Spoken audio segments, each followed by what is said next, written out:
You're listening to Stellar Success, Leveling Up for Medical Pros with Dr. Tudor Francu. Join us as we explore how medical professionals can achieve stellar success in all areas of life. It's time to level up. Hi, everyone. We're back at Stellar Success Podcast. I'm your host, Dr. Tudor Francu, and I have a guest all the way from the capital, Washington, D.C., Dr. Sujith Krishnan. How are you?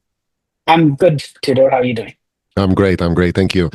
I want to kind of go on with this podcast by asking you a very simple question, and you can elaborate. What does success means to you?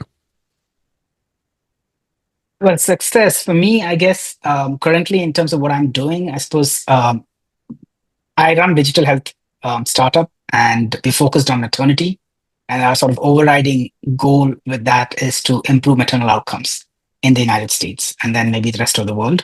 So at this point, if you ask me, our focus is on reducing complications in maternity, and we're trying to build something that makes an impact in terms of clinical outcomes and eventually for patients, for regular people, to go through their pregnancy in a manner that you want them to go through without the fear of complications or without unnecessary things that kind of affect what should be a happy and successful event. And so success would be for us to touch as many mothers as possible and reduce complications at whatever percentage I suppose we can achieve. That's great. Yeah, that's great. So give us a little overview of how did you start your career? What was your journey to get to this point? Sure. Yeah, we've got a interesting history, but then I suppose I've been in healthcare all my life. I guess like you, I am a medical doctor.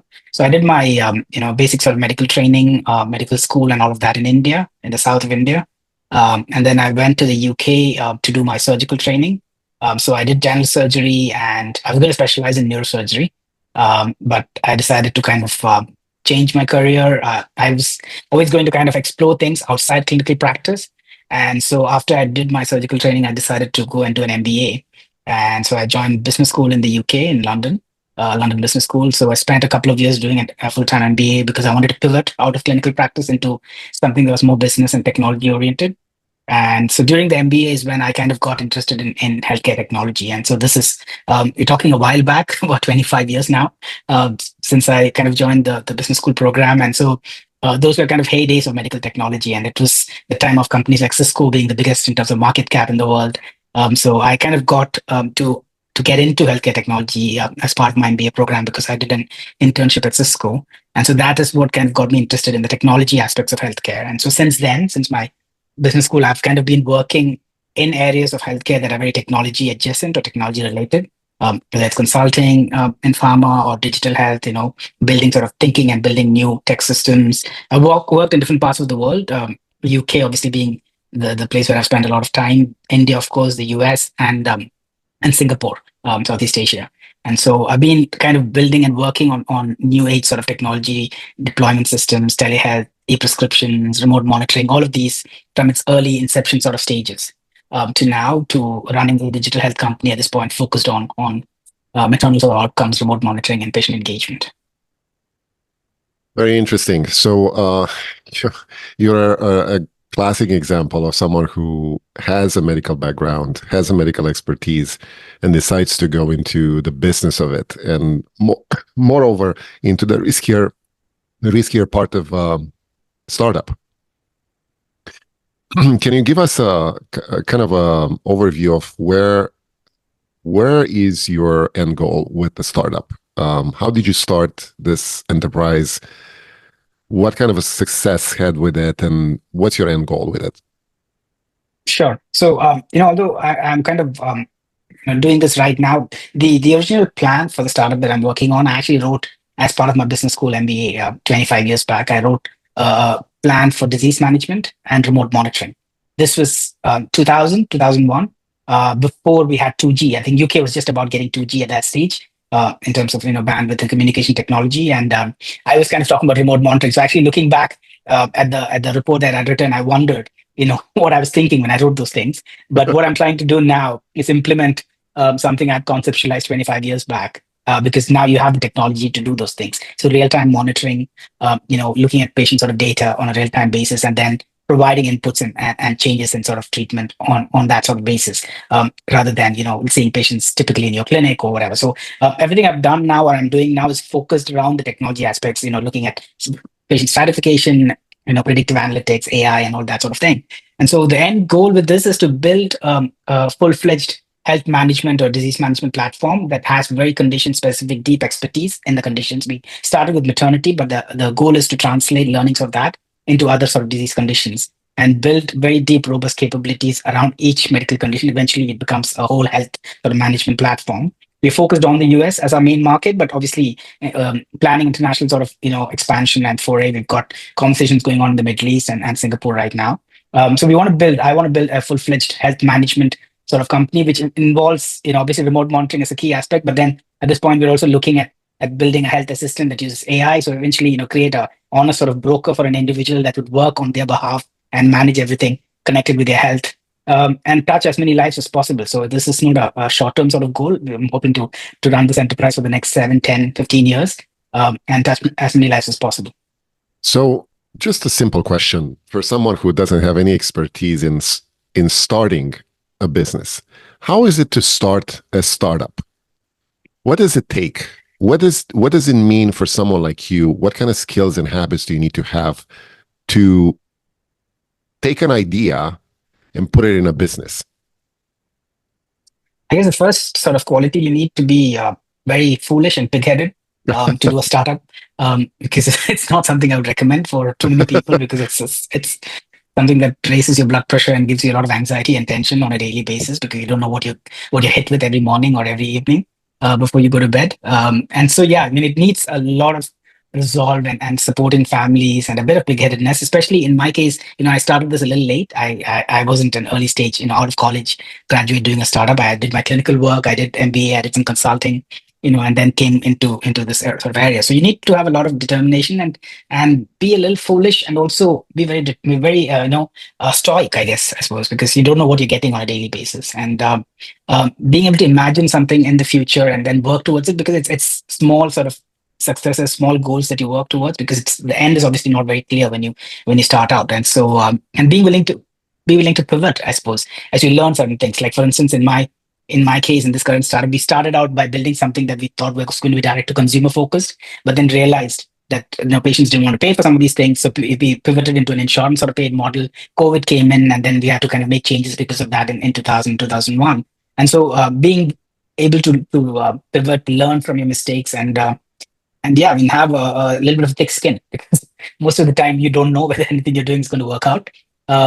And keep trying different things, and then eventually you'll find the formula, because I don't think anyone really knows how any of the things that you're going to start are going to work. But then you find a success and then build on it and then add to it, and then eventually it becomes something. But there is obviously an end goal. Our focus in anything we build is to improve the connection between the patient and the doctor, because I think those are the two key stakeholders in healthcare. So unlike Silicon Valley, we're not trying to disrupt healthcare, we're trying to strengthen it. And so we have that as our overriding goal, and patient outcomes are important. So anything that we create, we eventually want to be focused on that clinical sort of outcomes, so that patients get a better experience, and doctors actually love using the technology, and because every doctor wants to provide better patient care. And so that's kind of what we try to build. Yeah, no, obviously it's a great idea, and I think startups in general are the way the whole world moves forward, right? It's like I always like to think of a startup with having a baby. Are you a busy medical professional striving to excel in life and work? Stellar Success Podcast brings you the habits and insights of top leaders in medicine and beyond. Discover strategies for balance, growth, and fulfillment in every episode. Follow us on Instagram at Stellar Success Podcast for daily inspiration. Start your journey to success today. Subscribe to the YouTube channel now.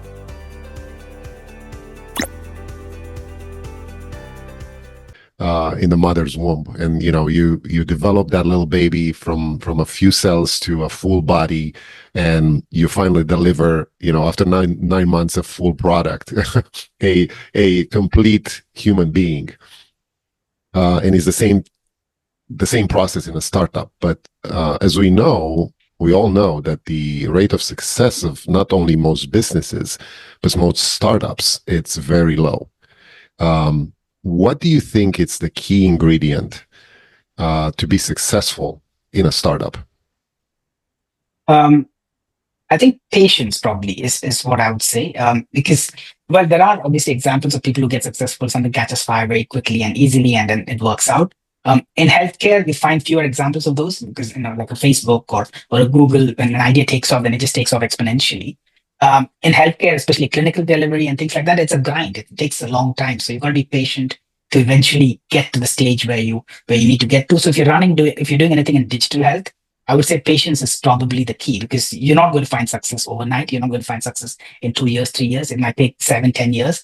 So you've got to have the patience. And so patience from view of whatever work you're doing, and also patience from the capital that is going into it. A typical VC sort of investment needs returns, in 2 years, 3 years, they want that sort of, quarter on quarter growth. What digital health needs, in my opinion, is patient capital. And patience, obviously, and patient capital that is willing to go the journey with you. And so investors who are willing to support you and look at the longer term and have a slightly bigger vision and a broader sort of goal in mind, rather than just financial metrics on a quarter to quarter basis. So patience in every aspect of what you're doing. Yeah. One of the most, I think, difficult tasks for a startup is to get funding. How do you approach and what kind of strategies do you have to solve that issue?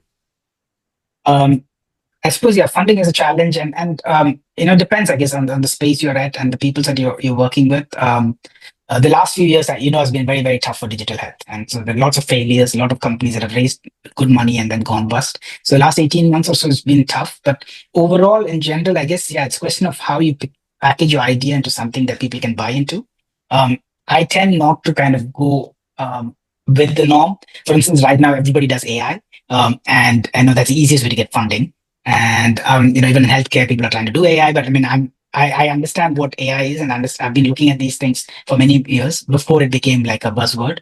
And so I guess what we try and do is to kind of build something that eventually has a lot of value in the longer term. Focus on how you can build the right sort of metrics for your users, for your investors, and they can see the vision that you're trying to kind of build on and paint the right sort of picture.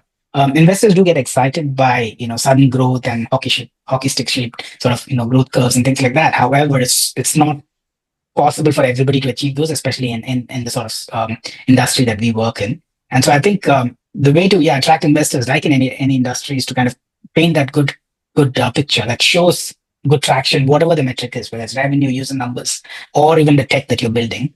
And work on it incrementally. So it's been a tough sort of period for the last 2-3 years in the space we operate in since COVID kind of came, and then things started slowing down. But you got to build the vision for your investors, and they have to buy into it. And it's good to find some investors from early on who are willing to back that vision, because then they keep supporting you every stage.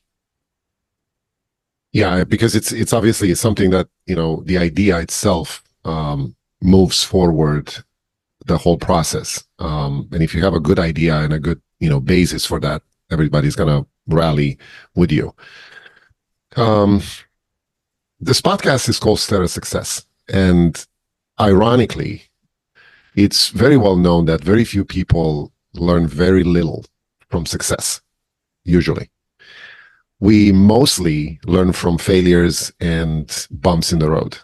Can you give us an example of anything that didn't work out for you and kind of motivated you to move forward even bigger? Oh, lots of examples of things that didn't work out. So, I've been involved in several startups, including one in e-learning for medical, for the medical community. I was kind of started it in the UK and then took it to India. We built something that at that point we thought was exciting, and I actually, built. I mean, I like building technology, and so I built content management system before anyone knew what it was. And we built an assessment engine online and made, something available on the internet. We actually were one of the first customers of WebEx when they started running online classrooms. This is 20 odd years back. We were running global classrooms from the UK to the Middle East and Singapore, offering, training and coaching for medical students preparing for exams. We realized there at that stage. And now when I look at it after the whole mobile boom, something like this really took off, and we were doing things that were so much more advanced 10, 12 years before companies like this actually took off in the e-learning space.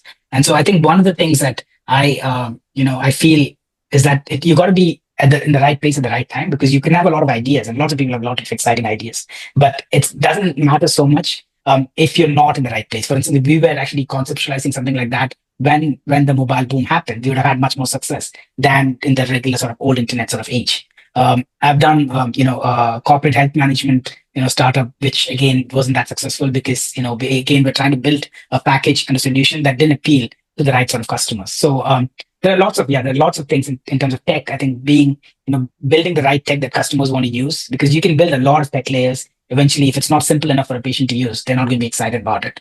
And so, yeah, I've had plenty of potholes and failures on the way, and you learn from each of them.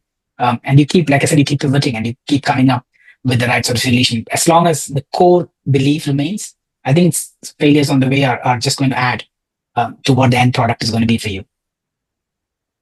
Yeah, it's very interesting, and I'm looking at your wall behind you, and I see the poem "If" by Rudyard Kipling, and I recommend everybody to take a look at that poem. It's called "If," and it's interesting that you had that behind you, because one of I think the most important traits of somebody like you, who persists more than anybody else, and having a lot of doubts and a lot of setbacks, I would say, is to keep going and keep going into your idea, keep going into what you believe in, and somehow the universe is going to work out for those people. What can you tell us about any advice would you have for yourself when you started, knowing what you know right now?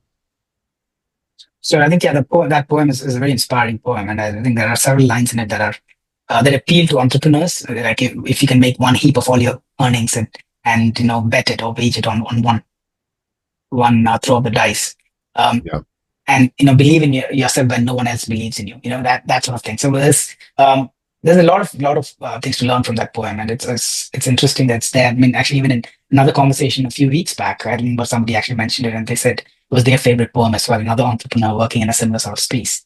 So if I had to, the one thing I would say in terms of advice to anybody starting out is, if you have a clear vision, I think the best thing you can do as an entrepreneur is to make sure you find enough money for the idea. Because the biggest thing every founder does on a daily basis is to fundraise, and so that's what takes up a lot of your time. And if you had enough financial backing for your idea before you start, your life is going to be a lot easier. I'm not saying you're going to have success, but it will be easier. But having said that, the flip side of that is we just recently acquired another company, which had raised $8.5 million and spent it in 2 years. Didn't do half of the things that we've done, and we managed to acquire them. So I guess the money alone is not important, because being frugal actually teaches you that you can go a much longer way. So I think two things I would tell people trying to do something, if they have the right sort of idea to focus on.